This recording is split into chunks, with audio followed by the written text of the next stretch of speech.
นั่นเด้อคือที่แม่งแท้หลายบาทเลยบอกไปเด้อชะมอยหมูกระดุยมายิ่งต่ำพอตัวยิงหมูบอกเลยนะเมื่อเพาะอยู่ดีๆนะเอาเลยไปเด้อโตไม่ถึงจักเพลงเอวดิหมูนะชอบโตกินมุกบกตับอยู่ไม่เสียดายเลยเนาะเข้าไปกระดุยมาซึ่งจึกนั่งบังโงโฟนข้างในแหละเฮ็ดดูแลตบแล้วก็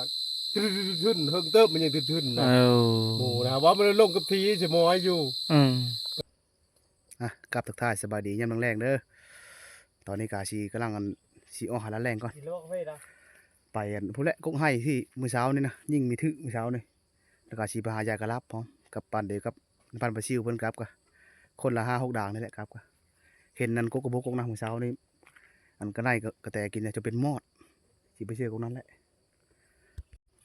ไปกับบ่าวาดแรงมานี่ไปทางเชนเดแล้วนะเชนเนาะข้าวกูมาให้ไปพากันพากูมาให้กลับไปหาเชื่อกับกลับไปหานางเพิก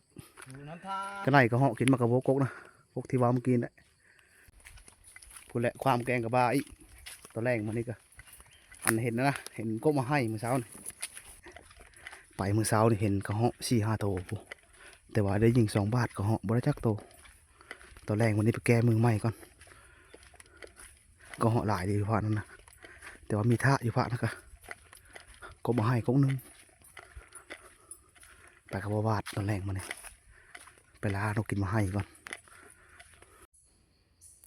อันน่ะเวเสื้อกระลับก่อนทุกคนเลยเสื้อกระลับอยู่นี่ดังนึงเสื้อแคมทางนี่แหละพอได้เย่มือเสาเนาะ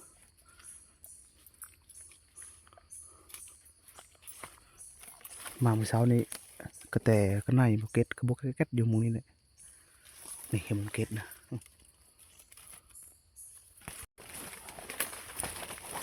กระแตก็ในกินนกกระบอกไม่ไหม้อยู่เลยเสื้อจากด่าง2 ด่างในมุมนี้นะเสื้อกลับก่อน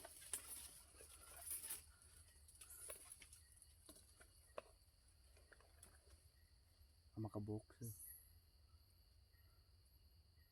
ตัดข้างเดียวแต่ภาษีบนตัดนี่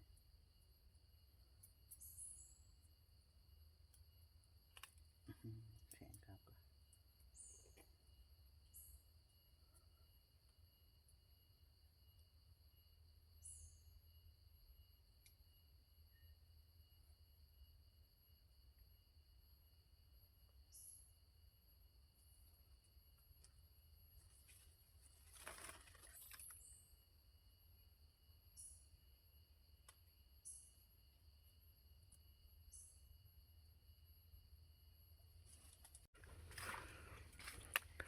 สากเสื้อกับด่างนึง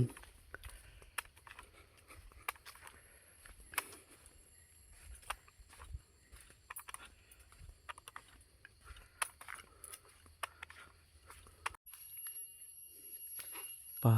โตกระแตก็น่ากินมากระบอกนี่เลยยูนิคอร์นนี่นะจะเป็นมอดสีเสื้อกระดับนี่ด่างนึงเป็นแต่เสื้อเลยมองนี่เสื้อ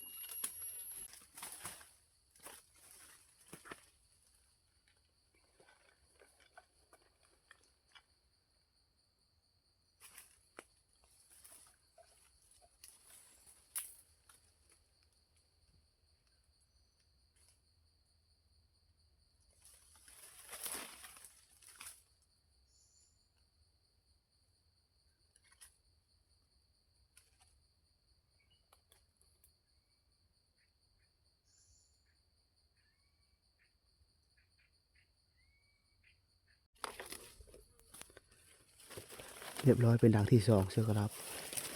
สีเฮาเสื้อจะนี่อีกด่างนึง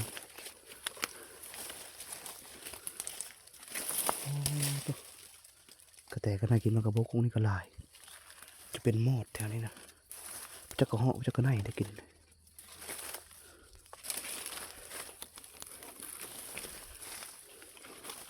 นี่ที่เชื่ออยู่คอที่ดังนึงมันกินจนขาวหมดเลยนะสักกระเซอร์อีเป็นด่างที่3เบิ่งกันในกระแตกินมากระบอกมุงนี่นะกองอยู่เชื่อกระดับนี่ดังนึง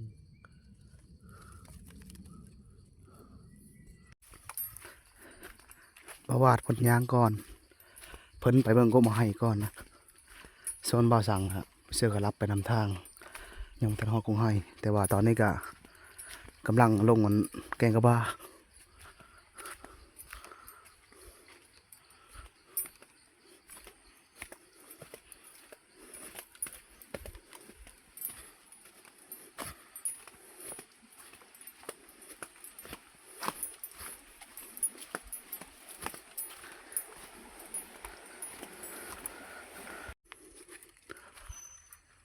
อันน่ะสากะมาฮอดกบมาให้บ่วาดยิงแป้งแป้งอยู่บ่วาดยิงจักมันยิงคนละนกก็บ่เห็นคือว่า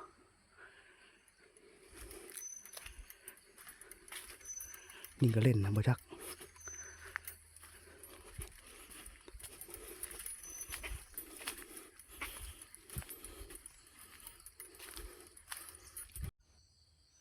บ่วาดเพิ่นยิงนกเปล่า4-5 บาทยังบ่ถึกเพิ่นกลับเลยอันนี้ไปหายายกราบก่อนอันนี้สิไปหาเชือกกระลาพมดก่อนแล้วก็ไปนั่งเพิกกันก็ได้กินมากระบอกกนั่นแหละ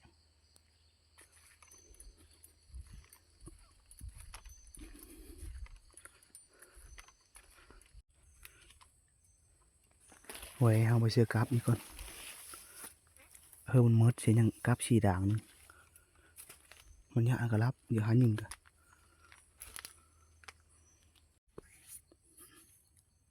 สักกระเชือแล้วเป็นด่างที่สี่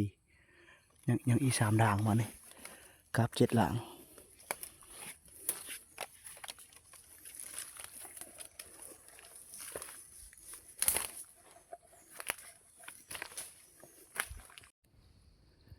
ยิงก็เหาะก็มีถืออีล่ะโอ้ยมันอยู่หันเนาะอยู่ในคือตัวนั้นนะบ่ถือช่ำท่อนนู้นเลยว้าตัวนี้ใหญ่ตัวนี้ดำกว่าลืออยู่ก็เหาะมันทงอ่ะนะมันทงแล้วบินเมื่อกี้มันทง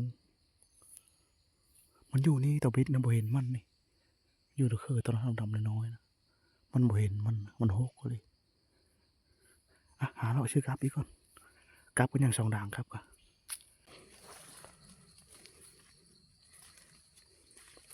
เชื่ออยู่ก่อนนี่ด่างนึงสักกระเสือด่างนึงเบิ่งกันกระแตกันไหนกินมากกระบอกเนาะบ่ขี้ขาวเลยทุกคนเลย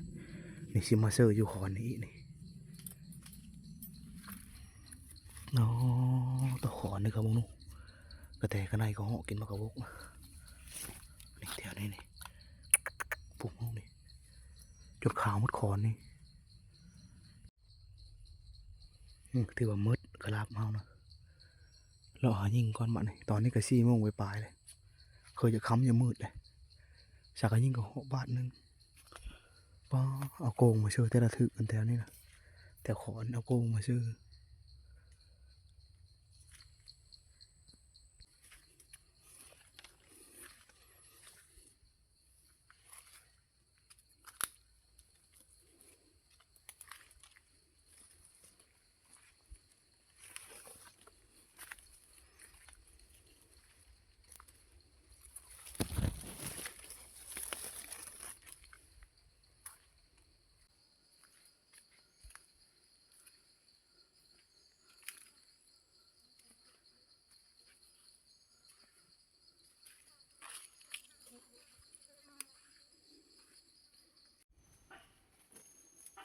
ขอโทษ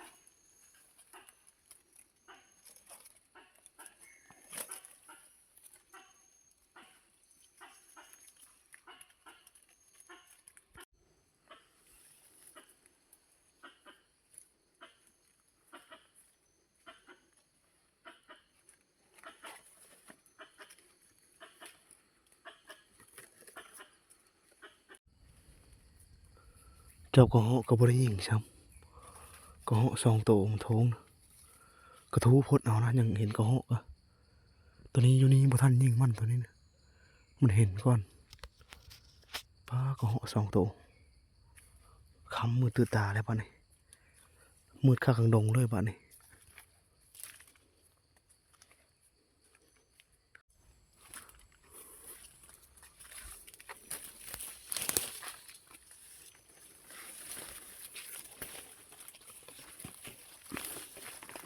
ลักลักเลยก็เหาะยามเลยรามผู้ดีบ่ได้ยิงมันก็เหาะ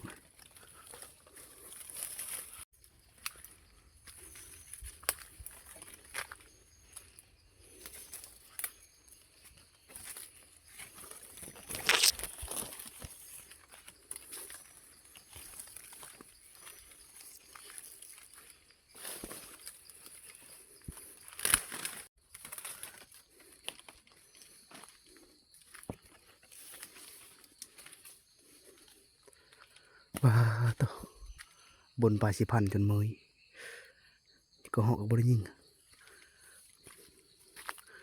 ลักอะไรก็เหาะยามเลยเลาะมือก่อนมาเลยค้ำเลยหายิงกันทางเลาะมือคือเก่า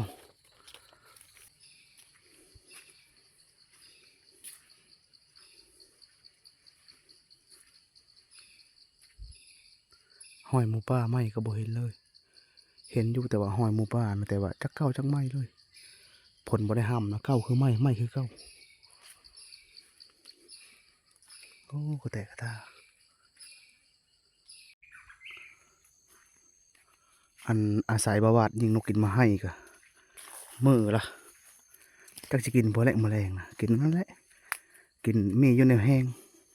แหลนแห้งกับนกคอแห้งอยู่ขาแหละ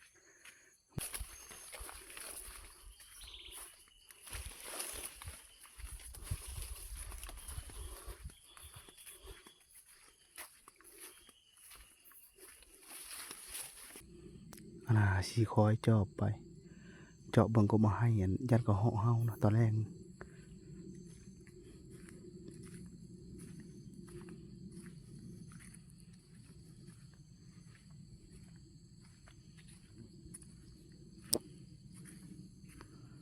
ได้ก็มาให้ไปจนคำมืดตื่นตานะไม่ได้ก็เหาะกระแตกันในที่ทงมือพ่อโตเลยจนม้อยไปหายิงเงี้ยอะไรยามเลยก็เหาะมันก็รักเนี่ยอีกอย่างหนึ่งใบตองกระดังน้ำใบตองก็เริ่มดังแล้วใบตองแห้งเลยชอบเนี้ยชอบยิงก็เหาะก็เนี้ยอะไรกลับบอลก่อนบ้านเลยพาตัวมาหอดพี่จะรอห้องเก็บแซวจะรอหลายเลย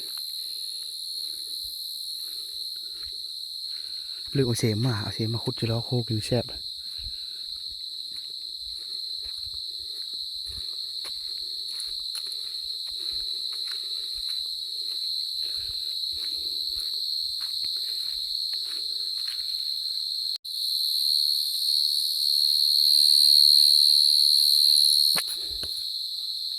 เรียบร้อย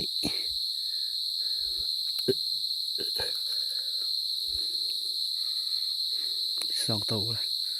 ลายเลยจะรอเถอะป้าตัวป้าตัว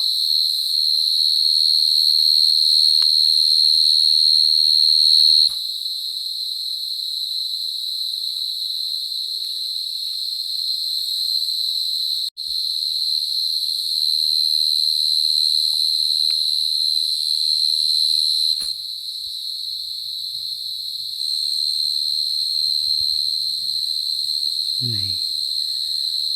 มีตัวบักใหญ่บักใหญ่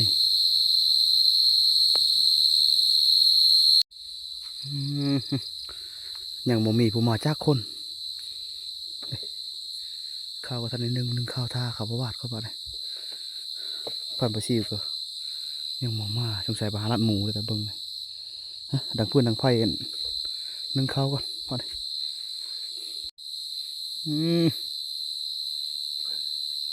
เพื่อผ่านมาซิวนั่นเด้อคือที่แม่งแท้ หลายบาทเลยบอก ไปเลยเด้อชะมอย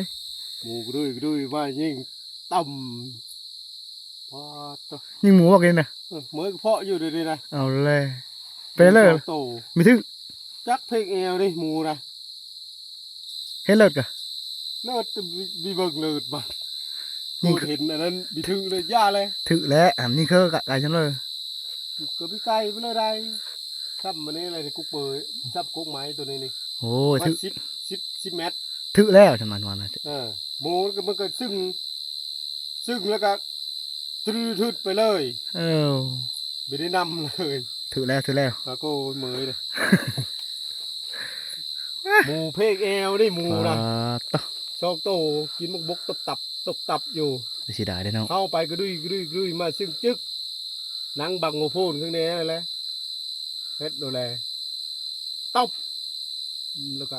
ทึนเฮิงเติบมันยังทึนนะ เออ หมูนะว่ามันลงกับทีจะมอยอยู่ อืม ไปเบิ่งประเทศนั้นลูกใหญ่นั่นถือคือลูกหนึ่งกับย่าเลย แม่นมันแน่ใบปืนใช่ไหม โอ้ยพี่แนมไปเลยเอาหนังบักโงโพนข้างในงางนี่ตัวหนึงอยู่ในผู้ตัวหนึงเลยยางก็ดุยมันจะเฮา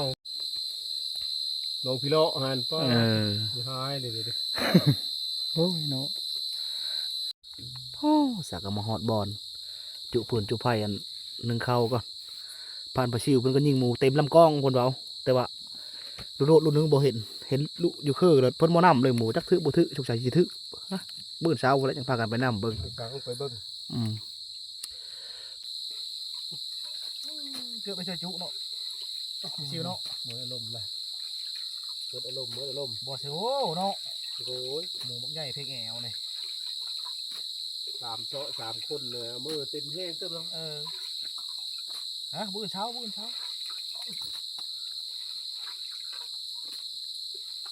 ยังข้าบ่วาดก็คือสิตับบ่คือว่าตอนนี้บ่ตอนเตอร์ผมบ่วาดพุ่นบ่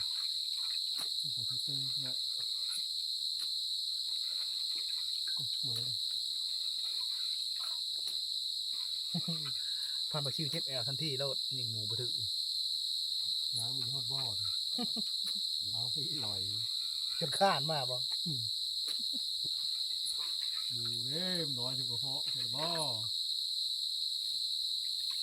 แม่น ไอ้นึกได้เลย10 บาทฮึกอยู่มันอดอยู่ได้แล้วฟาดบาทสุดท้ายเบิ่งไปก็ไปแล้วว่ะตึกเจอ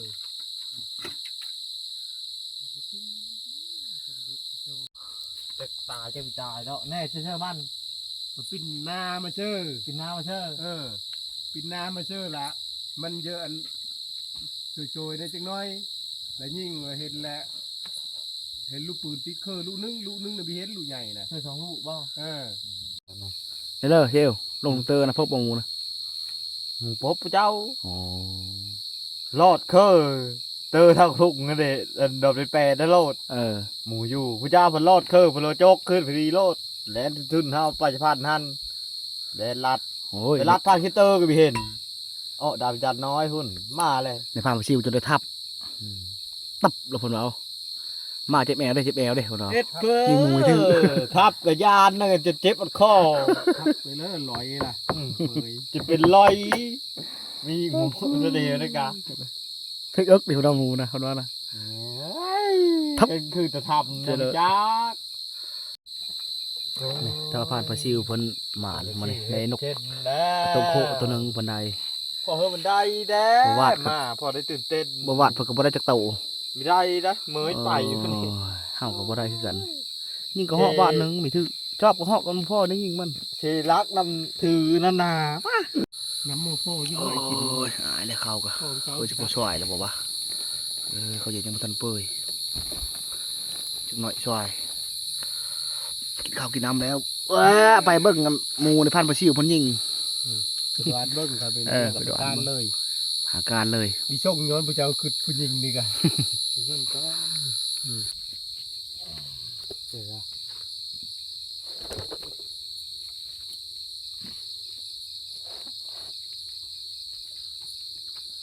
พ่อจะพายชุมตาชวดแล้วเมื่อเช้านี่เนาะ มาทับเขาบัดนี้ไผ่โหเช้าวันนี้นะทุกคนเลยแต่พาไปชิวเพิ่นจัดไปมาจักตายจักงั่งเด้อแกงเชื่อมาโบกมันก็ได้เนาะ นกได้บ่ แกงนกเชื่อโบกอ่ะ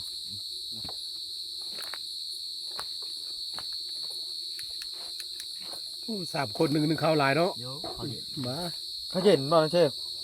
ข้าวกูมาไม่ดีเลย มากครับนึงมดเดี๋ยวเราเผื่อแต่บนชูบ้าบนชูมือปลาเดี๋ยวเลย มือล่ะ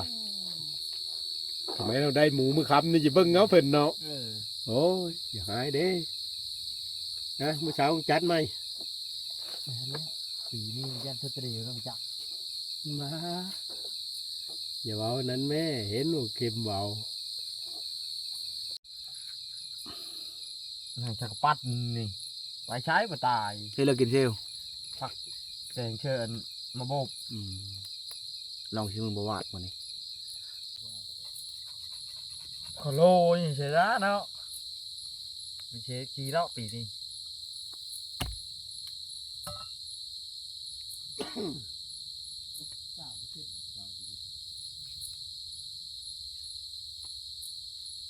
ตรงโคกที่อะไรมาทำอย่างกูเลย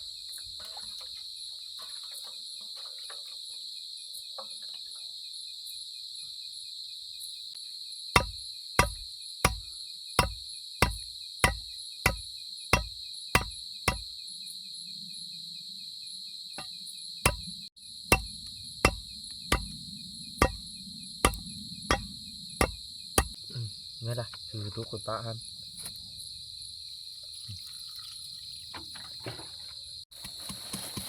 เป็นหนูเขาไม่หมดเลย ยัง เธอมันจะดีบ้าปีก็ได้จะได้หยิบลายเธอได้เจ้า ก็ได้ โอเคดิบโอ้ลง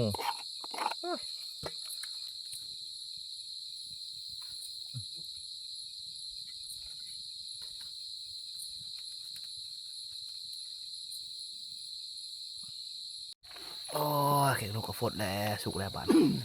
ผมกินข้าวก่อนข้าวกินน้ำพาเดี๋ยวไปน้ำมังมูผ่านไปซิวคนยิ่งตอนแรกเลยนี่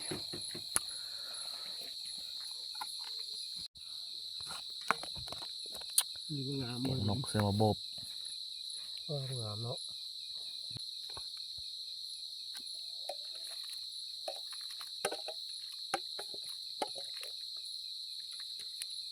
พอดี กินเท่า ดีถ้วยหนึงดีตอนเป็นดิบกัดบ่ แกะรถครับ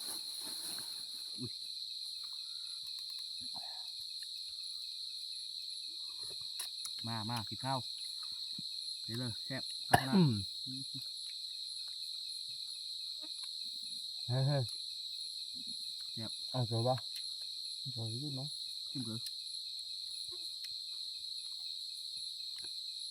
โอ้ได้ยังตื่นนะ ชิมเกลือป่ะจากการกินข้าวแล้วพากันออกมาหาน้ำหมูก่อนขันบ่เห็นหมูมันที่นพันไปชิวยิ่งกันสิพากันไปหาการเลยไปแหละหาการทางกันอันนะทางโฮยันแกงคำเต้ายังมาทันฮอดหมูอันผ่านไปชิวยิงหมูนะกำลังพากันย่างไป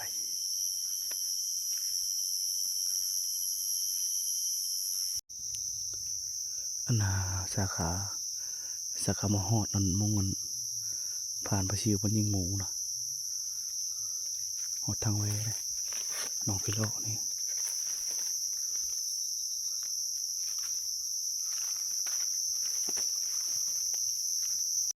นี่ผ่านไปชิวพนางยิงอยู่ในหมูนะนางยิงอยู่เขาจะโพดนี่แหละเดี๋ยวหมูอยู่ผ่านหน้าหมูนะไปโกดมึงก่อนมากดมึงลูกปืนก่อนพากันมาโกดมึงนะพอนำก็นำมึงขึ้นเลย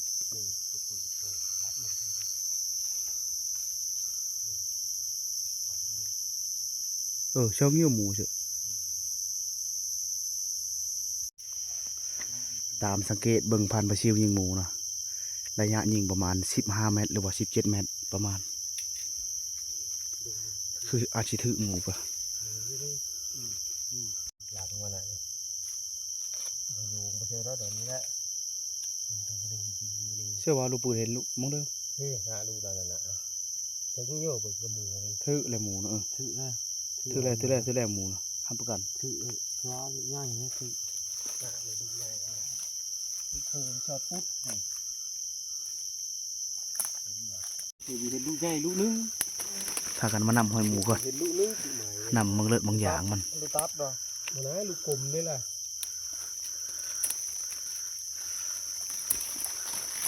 กับบุกไก่เปเลอร์บอลยิงนะประมาณ10 เมตร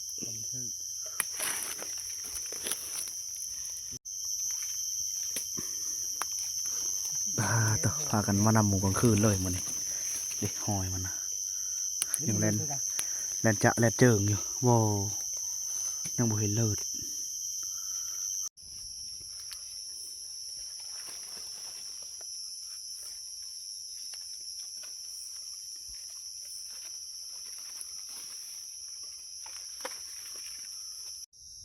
ป่าต่อจนเมยนะยังบ่เห็นร่องรอยหมูป่าเลยบ่เห็นเลิศแม้แต่หยดเดียวเลยทุกคนเลยโอ้ต้องพากันบนป่าชิพันกลางคืนเลยมื้อนี้นะเฮ้ยจะชัดเนาะป่าต่อสากมาฮอดบอลจุดมาเมยจน10 โมงครึ่งไปนำมวลผ่านไปซิวเพิ่นยิงนะบ่เห็นเลิศแม้แต่หยดเดียวเลยนั่นล่ะมื้อเช้าเจอกันใหม่ทุกคนเลยออกไปหารัดเช้าใหม่ยิงตัวใหม่